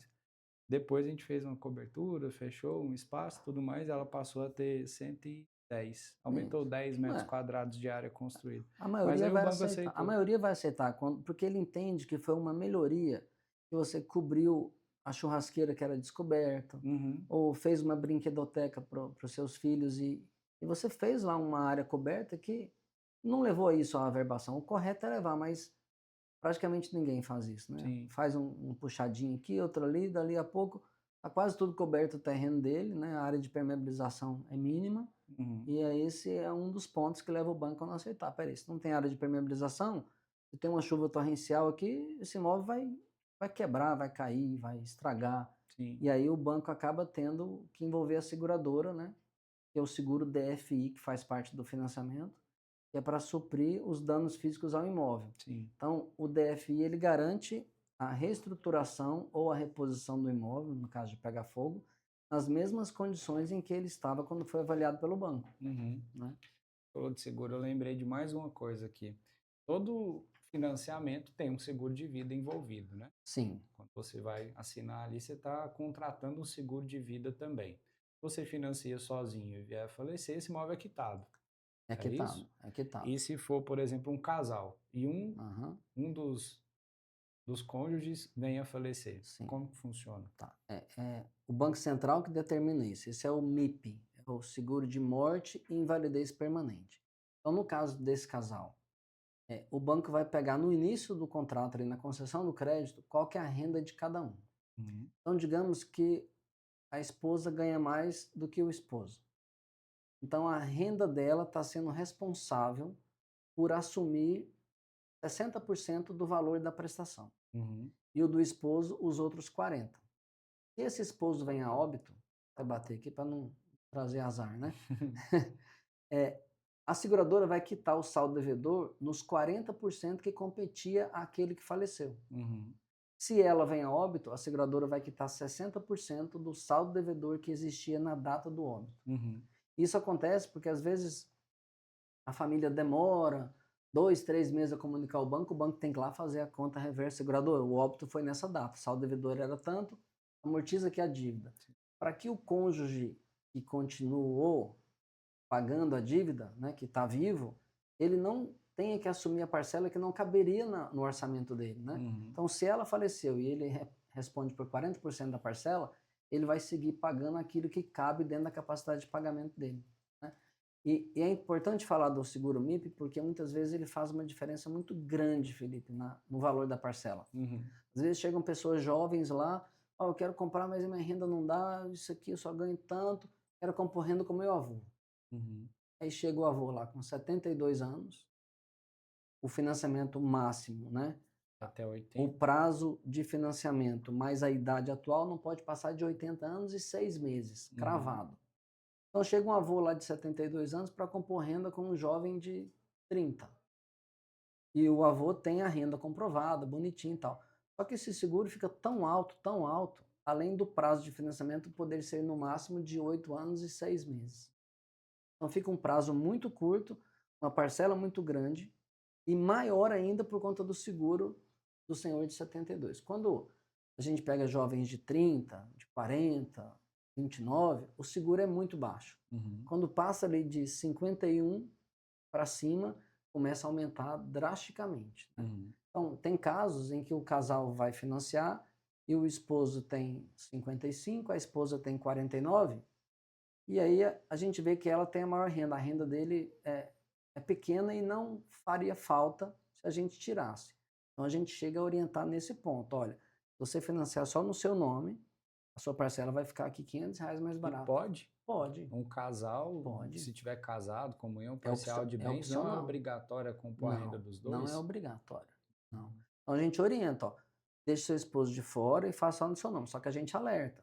O seguro de morte e invalidez permanente, né, É só porque para você. a estatística mostra que o mais velho tende a morrer primeiro, Uhum. apesar dos acidentes que tem aí diariamente, mas na evolução natural das coisas, por isso que o seguro é mais caro. Uhum. Então a gente chega e alerta, ó, seu esposo está ficando fora, se ele vier a óbito, você está assumindo 100% da parcela. Uhum. Tá segura disso? Não, por R$ 500 a menos eu quero fazer só no meu nome. E muita gente já chega sabendo. Sim. Olha, meu esposo tem 60, eu tenho 58. A alíquota dele já está muito maior. Se eu colocar ele que tem 60, eu posso financiar no máximo em 20 anos. Uhum. No meu, eu posso financiar em 22. A parcela fica um pouco mais suave e o seguro MIP fica muito mais baixo. Então, a gente orienta isso no detalhe mesmo, sabe? Sim. A sopa de letrinhas, ela é gigante, né? Então, já falamos de mais duas aí, MIP e DFI. Sim. Né? E o limite de pessoas que podem financiar um imóvel? A gente está falando aqui de família, de compor renda, casal e tudo mais. Sim. Às vezes, se quiser 2 amigos financiar um imóvel, 5 amigos, 10 amigos, tem um limite? Tem que ser só da família? Pode ser de diferentes grupos? Como que é isso? Podem compor renda com ou sem vínculo de parentesco, né? Uhum. Eu lembro que eu estava no banco ainda, no HSBC, e foi criado isso para atender os casais homoafetivos. Uhum. Porque era permitido só um casal compor renda ou 2 casais. Sim. Aí, não, e como é que faz no caso do casal homoafetivo, né? Não tem vínculo de parentesco, não tinha certidão de casamento em si, e aí eles criaram isso, permitindo até 5 pessoas compondo renda. Uhum. Então você pode ter 5 amigos, você pode ter 2 casais e um solteiro. Aí tem banco que tem as suas limitações, né? Ele só consegue fazer com até 3 pessoas. Uhum. Ou outros fazem com 5 e não tem nenhum problema. O Então, limite hoje seria 5. a gente pode falar em 5. Casos excepcionais tem que levar, né? Ó, são 3 casais. Se é um banco que o sistema é engessado para 5, a gente vai ter que pedir benção lá para alguém do banco. Tende a ser difícil, porque ele já está num máximo, sabe? Por que 5 o número ideal? Porque são 2 casais com um filho, por exemplo, né? Uhum. 2 casais com o filho de um deles. Mas e 5 é um número bom, né? Dá uma confusão danada na hora de Dá. vender esse imóvel depois. Imagino. Telmo, tem alguma pergunta que eu não te fiz, que você acha que a gente precisava esclarecer aqui para a nossa audiência, para o corretor, para quem trabalha no mercado imobiliário, para quem está buscando o imóvel, quer entender mais sobre financiamento? Cara, eu acho que faltou só uma, se a gente atende só Goiânia ou se é o Brasil todo. Eu não perguntei especificamente da Sempre Crédito ainda, Sempre Crédito Imobiliário, mas do assunto. Não, a gente Abordamos de abordamos tudo aqui mesmo, praticamente né? tudo. Eu fui Praticamente só tudo. anotando aqui, você ia falando e ia me dando mais um insight, eu fui Fomos do consórcio perguntando. ao Carequity passando pelo financiamento imobiliário. Foi É. ótimo. Vamos lá, vamos falar sobre a Sempre Crédito Imobiliário, só para a gente concluir aqui então. Legal. Já são 13 anos de operação, Sim. a sede ali no setor aeroporto, Sim. e vocês atuam não só em Goiânia. Não, a gente atua em âmbito nacional. Onde tem agência do banco, a gente consegue fazer. O BRB, especificamente, ele só faz a operação de financiamento onde ele tem agência. Se tiver interveniente quitante, nem município limítrofe ele vai fazer, né? Um exemplo, a pessoa está comprando imóvel em Aparecida de Goiânia, onde não tem agência do banco. E esse imóvel tem um interveniente quitante. Ele não vai fazer. Ele só faz com o interveniente quitante onde ele, de fato, tenha agência, né? Mas tem agência no Brasil inteiro, em São Paulo, João Pessoa, Campo Grande, tem muita agência aí, dá para fazer muita coisa. Então a gente atende em âmbito nacional.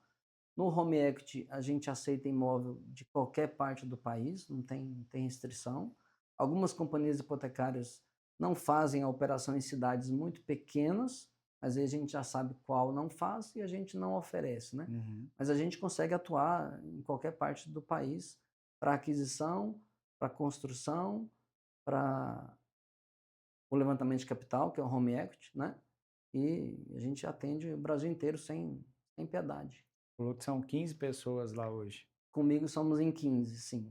Aí a gente tem uma estrutura muito bem definida entre os comerciais que vão fazer o atendimento, né?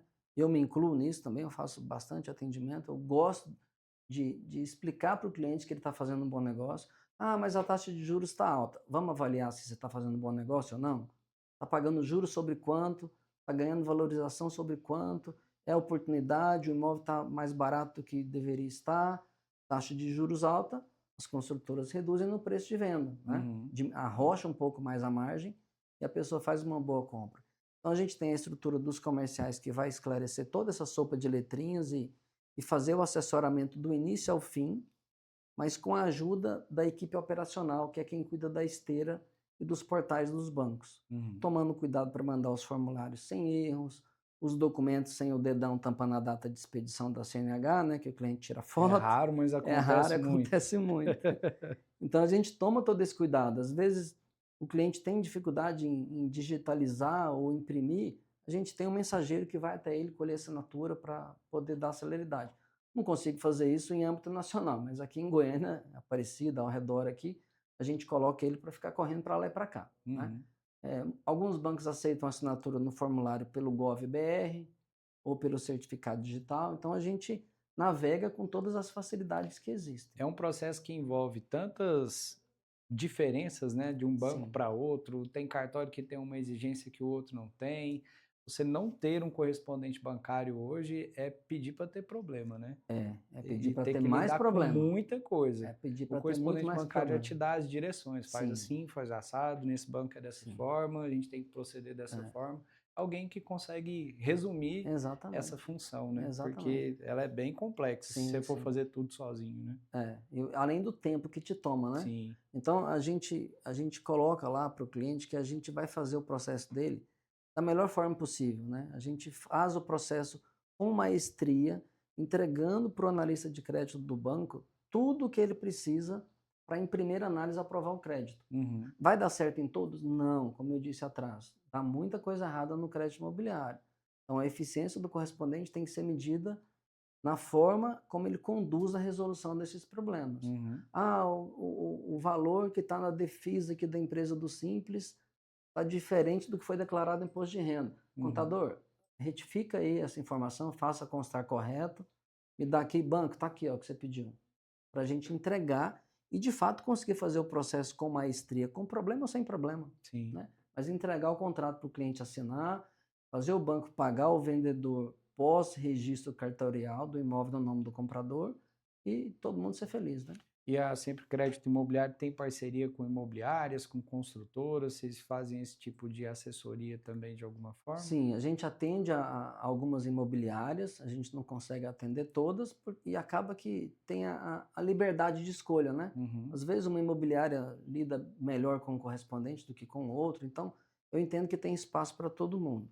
Construtoras a gente atende muitas, no sentido de fazer o repasse na fração ideal ou pós-habite, né? Que isso é bacana porque fornece para o cliente comprador a o escapar do IGPM mais 1% pós-habite, né. Uhum. Então é uma vantagem grande ele financiar com o banco financiador da obra antes da averbação do habite. Uhum. Mas às vezes o banco financiador da obra não aprova para aquele cliente. Aí a gente toca o plano B, C, D, ó, esse aprovou, mas só vai poder fazer quando tiver averbada a conclusão de obra individualizada a matrícula. Uhum. Então a gente transita bem aí com todas as construtoras de Goiânia.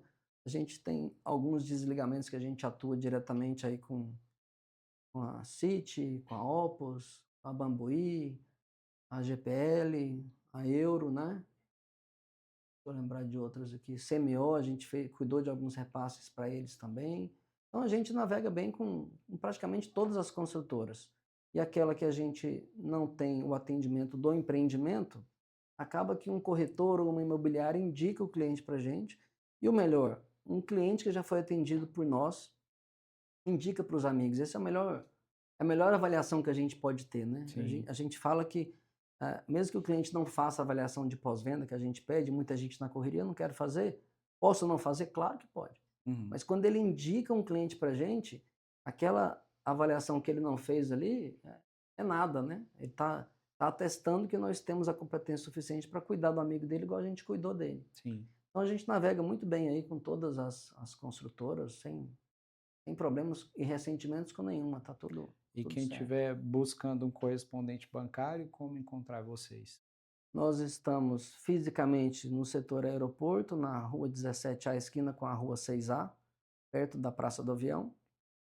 A empresa foi fundada ali, ela está no mesmo lugar até hoje. No Waze, no Google Maps, você pode colocar que você chega até a gente fisicamente. E a gente tem um site, semprecreditoimobiliario.com.br, e o Sempre Crédito Imobiliário também está no Facebook, no Instagram, em diversas mídias aí, né?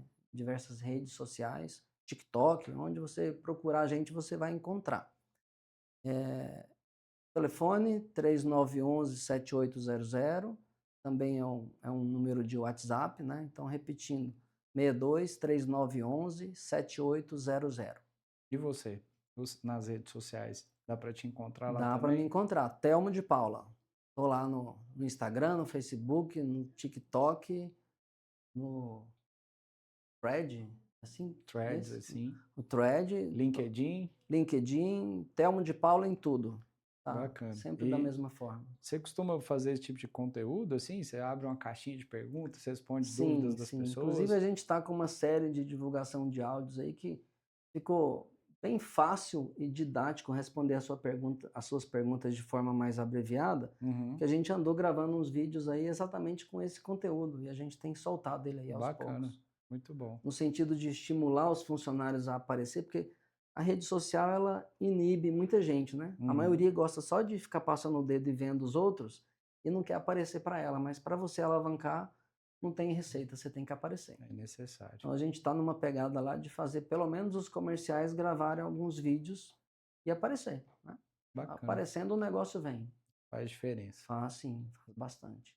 Thelmo, foi um prazer Legal. bater esse papo contigo aqui. Eu já Obrigado. tinha um bom conhecimento sobre crédito imobiliário por conta da minha Sim. carreira e ser muito focada na revenda, né? Vender o imóvel na planta, não necessariamente você vai participar do financiamento lá no futuro. É. Acontece bastante, mas nem Mas todos os a primeira casos. pessoa que o cliente lembra quando está quase entregando a obra foi quem vendeu o imóvel. Sim, E aí a gente tem muitos corretores que têm a magia de desaparecer, o cara não sim, acha mais ele, né? E aí a gente vai acudindo aí sim. como pode. Mas na revenda é inevitável. Você tem que entender de financiamento, Sim, pelo menos o básico ali, apesar de ser algo que muda constantemente, né? Toda hora tem uma novidade. Eu já tinha um conhecimento legal e aprendi muito aqui na nossa que conversa. legal, Tenho certeza que quem está assistindo aqui também legal. conseguiu tirar boas dúvidas Que e se bom. precisar, vão te chamar lá na Opa, caixinha de sim, perguntas por lá também também favor. no Instagram. Vai E ser a um, gente volta a se falar vai ser também um em outros prazer momentos. responder. Inclusive, imobiliárias que são focadas no aluguel, né? O inquilino é quem tem a preferência de compra. Uhum, Então dá para casar isso aí também. sim, Ah, minha imobiliária só mexe com aluguel, não quero saber de crédito imobiliário. Mas você pode indicar ao seu inquilino, a quem está morando e tem a opção de compra, de ter a comodidade na vida dele, não ele sair sim. de porta em porta, de banco em banco e ficando refém do gerente. Não que o gerente seja um mau profissional, é que ele realmente tem lá os 48 pratos para girar. É muita coisa. É muita coisa. Mas tá Obrigado, certo, obrigado então. pela Obrigado aí oportunidade aí. pela visita aqui na Altimob. Você veio até aqui, conheceu o produtor Muito e legal. participou da entrevista com a gente. E sempre que a gente tiver demandas de financiamento imobiliário, vamos procurar a Sempre Crédito Imobiliário, Por favor, e que a Altimob continue crescendo. que seja. A Aí. gente volta em breve com mais uma entrevista especial.